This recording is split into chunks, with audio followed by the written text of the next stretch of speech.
parents did divorce when I was pretty young, and my mom kind of soloed it for the majority of my childhood.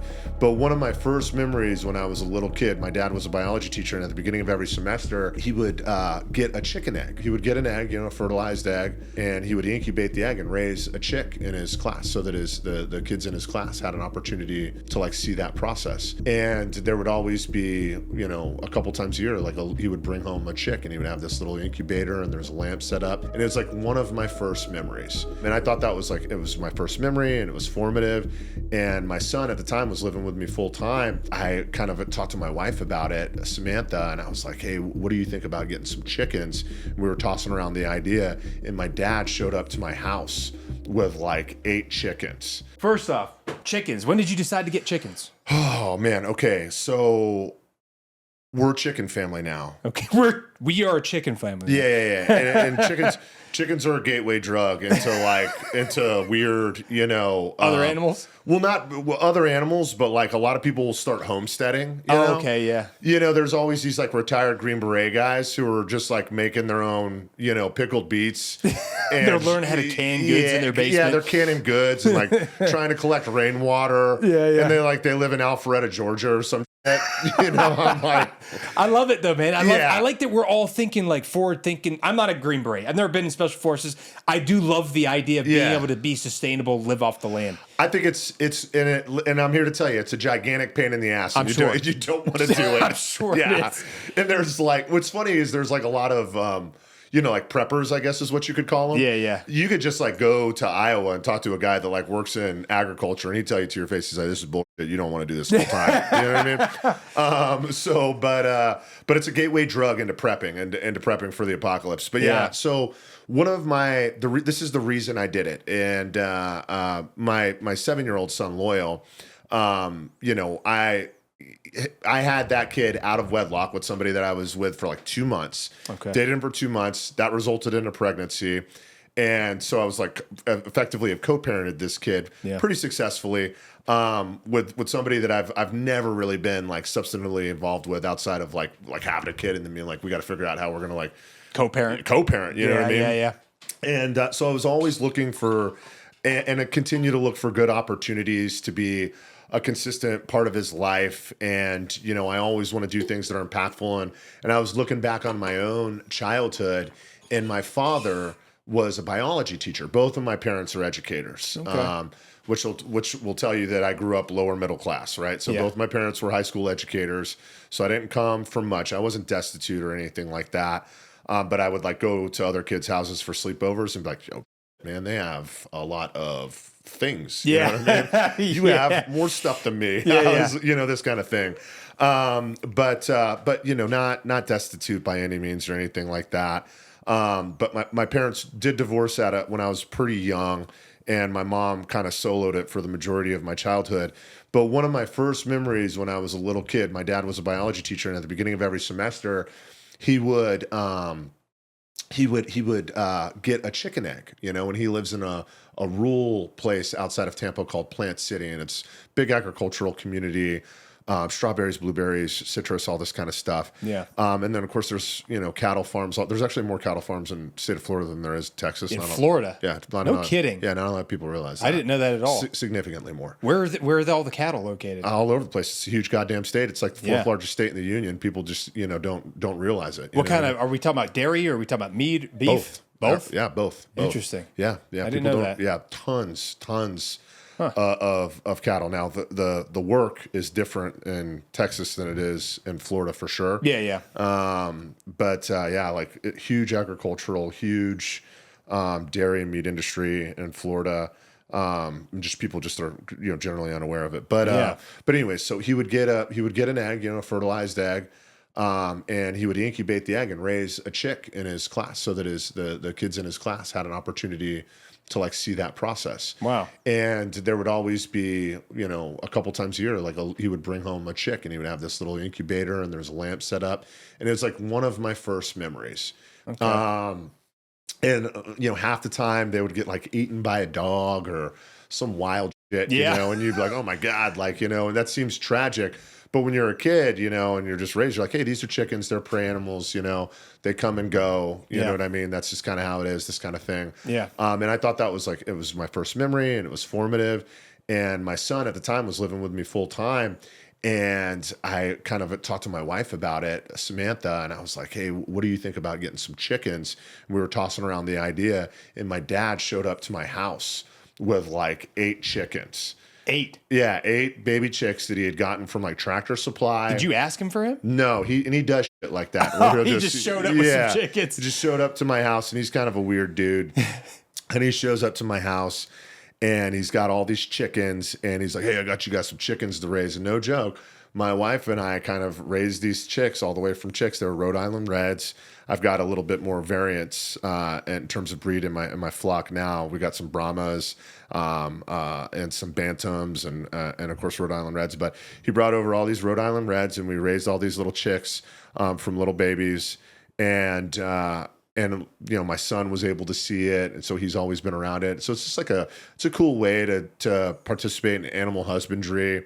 Yeah. And like people, you know, like listen, you'll probably eat the equivalent of like most of us probably eat the equivalent of a full chicken every week. You know what I'm saying?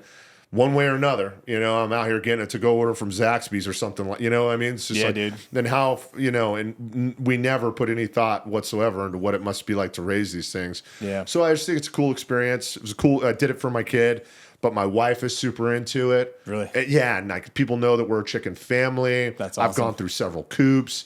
I got this coop condominium that I got off a Tractor Supply for like $1,400. A coop condominium. This huge thing. It's a big monstrosity. It holds like 10 or 11 chickens. We've had probably about 20 chickens from time we started to now. Probably about 10 of them have passed away. Had a couple roosters. I've got my rooster's not street legal. It's illegal for me to have a rooster. You're not supposed to have them. Really? Yeah, they make noises and shit. People don't like it. They'll attack you. They're kind of dangerous, dude. Yeah, my buddy's mom actually got attacked by their rooster, and it severed an artery, and she had to go to the hospital and get stitched up like very quickly. They'll tear your ass up, and our guys got a lot of our chickens are rescues. Okay. So where I live in Tampa, Florida, there's a historic portion called Ybor City, and it had a huge Latin and Italian population back in the day, and had a ton of Cubans there. It's really popular for rolling cigars and stuff like that. Okay. But then, you know, we had a big falling out with Cuba around the 60s, and we're still trying to iron all that shit out. Yeah. Or whatever. You know, it doesn't seem like it's worked out well for them. Yeah, it's still kind of bumpy. Yeah, still they're bumpy. driving old cars and shit. Yeah. But yeah, so there was tons of cockfighting going on. Yeah. And so there's wild chickens all over the place in urban areas, to include where my gym is located. Yeah. And they're like a protected like thing. Like you can't kill them, can't mess with them. But a lot of them will get like hurt and weird stuff like that. They'll end up all jacked up. Yeah. You know, Yeah. in somebody's front yard. And so there's like a bunch of chicken rescues, and we're palled up with one of the dudes that owns a chicken rescue. And I've probably taken on like 5 or 6 chicken rescues throughout the years. When we have ones that pass away, we'll hit them up and we'll be like, hey, we just had a couple girls pass away, or hey, our rooster passed away. Do you have a rooster you're looking to rehome? And he's like, yeah, I got. And so our current rooster is like this half blind little guy that was getting his ass handed to him out in the wild. Oh, wow. And then they brought him in and a couple bantams, smaller chickens, but are a known fighting breed. They're very sturdy but small. Yeah. And was like, yeah, I got these like 4 girls. So I like scooped up 4 chickens and a rooster from this guy, and you know, and they come and go. We just raised a thing of chicks over the summer.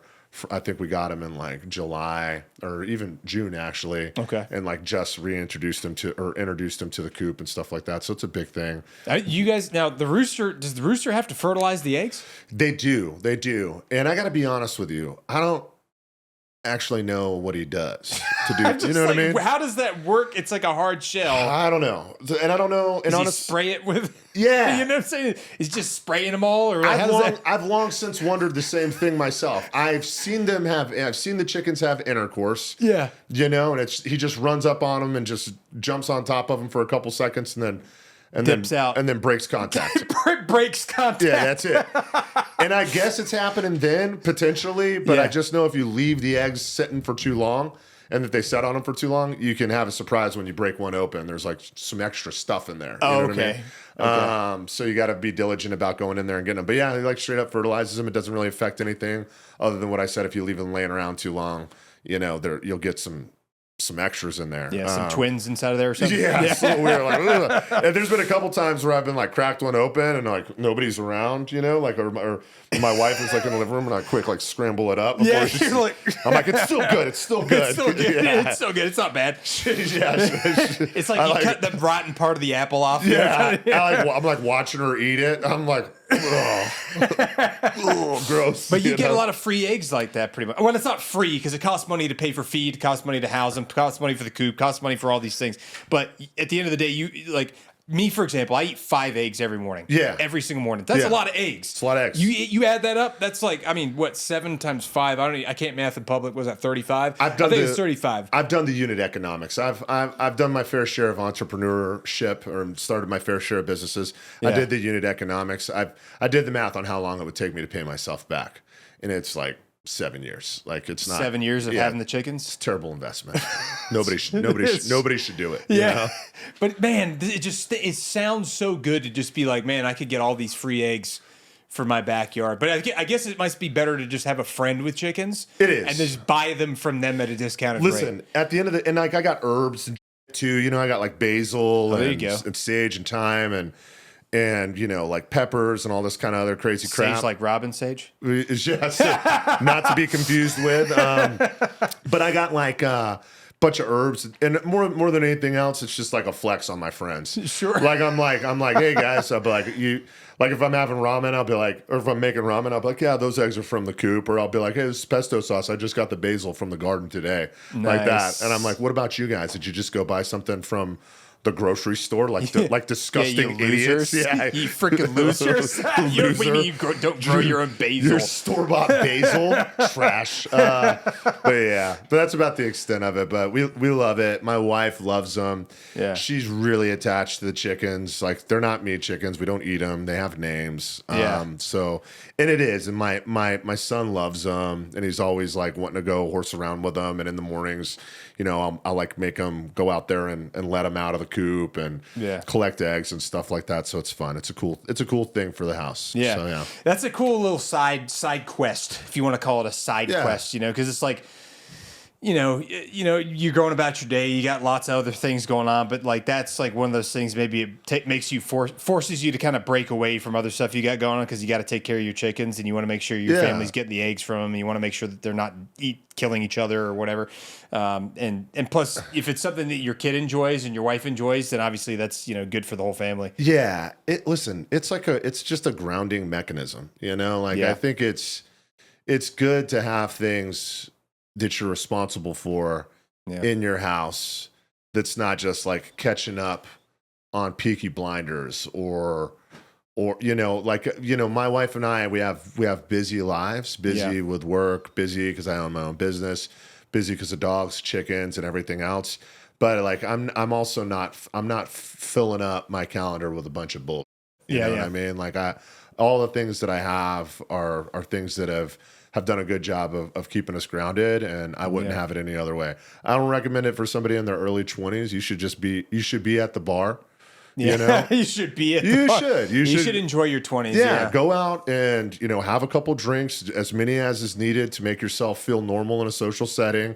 You know what I mean? And try and pick up on somebody that you're interested in having a relationship with. Yeah. If things go poorly, smoke a couple cigarettes, eat pizza, and go home. You know what I mean? That's what you should be doing in your 20s. But if you're like a middle-aged dude with a family, like I highly recommend getting a rescue pit bull and some chickens. Rescue pit bull and some chickens. It makes a huge difference in your life. It's made a huge difference in mine. Do you have a lawn? Yeah, but I say this, and I say this understanding that it could bring down some judgment on me. I pay somebody to do that for me. I don't mess around mowing my lawn. That's fair. I honestly, like, I've thought about it, but I'm so like, that's my one of the few things that forces me to break away from working is I go out and mow my lawn, and I just like, I do it.